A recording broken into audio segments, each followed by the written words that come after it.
good result. No, not. And that's what we basically both talking about.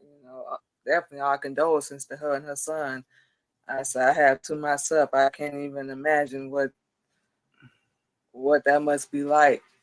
And That letter is online. Everything like it's unfair. Well, that's why I kind of told her, I said, listen, if we can land Barack Obama for your organization, we're going to do that because, if you're a politician, you're really a public servant and you're supposed to do things like that. You know what I mean? Respond to something in your jurisdiction and support something like what Jazz for Peace does. And that letter is online. If you go to jazzforpeace.org/Obama letter .pdf, I think it's a PDF, and then put .pdf, you'll actually see the whole letter. And we get them from all over the world, all kinds of people. Okay, that's good. That's good. Okay, tell me about your new book. Wow, I'm so glad you mentioned to peace through music. Yes. So that book is coming out. We finished the edits. There's a copy around here somewhere, but I don't see it right next to me. But anyway, it's basically an amazing new book. And one of the reasons it's so amazing is because there was a lot of delays, and every time there was a delay, something else would happen, and we would put something else in it.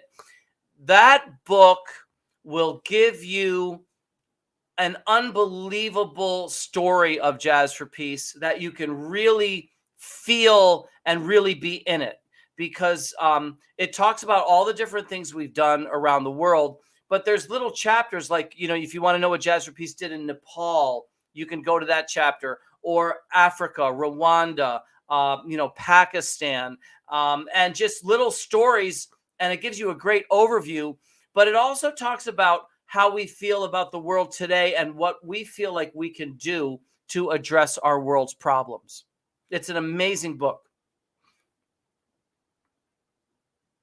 It'll be available. It's coming out. The edits were finished yesterday. The author finished the last edits, and it's actually in the upload stage now. So it could be available within a week or so. On Amazon. Yeah, on Amazon. And I'm not sure. After that, it's going to go to other platforms and other, stores and all that kind of stuff. It's an amazing book. Yeah, Paving the Path for Peace Through Music. Okay, and what inspired you to write that? Well, what I do, I was on a show once from a HR department because they wanted to know, like, how do you have volunteers and staff members that stay with you for so long? Because a lot of these companies have such a high turnover. People come in and they leave after a few months. And I told them, I said, I'll tell you, I'll just be honest with you. What I do is I try to take a person and see what they're passionate about and work within that thing that they're interested in, rather than tell them what we need. So we grow. Jazz for Peace grows in a weird way because we might need something right now, but I don't have anybody who's passionate about that. And so I will not go forward with them if they're not passionate about it, because that's what's going to make them get frustrated and leave, because their heart's not in it. Their soul's not in it. Like, you love this podcast, but if I told somebody else to do a podcast, they'd be done. They'd quit after a day. You know what I mean? You're passionate about it. That's the big difference. But then I could ask you to do what they're passionate about. Same thing. You know what I mean? That you have to appeal to their passion. So what happened was, I've had people, when I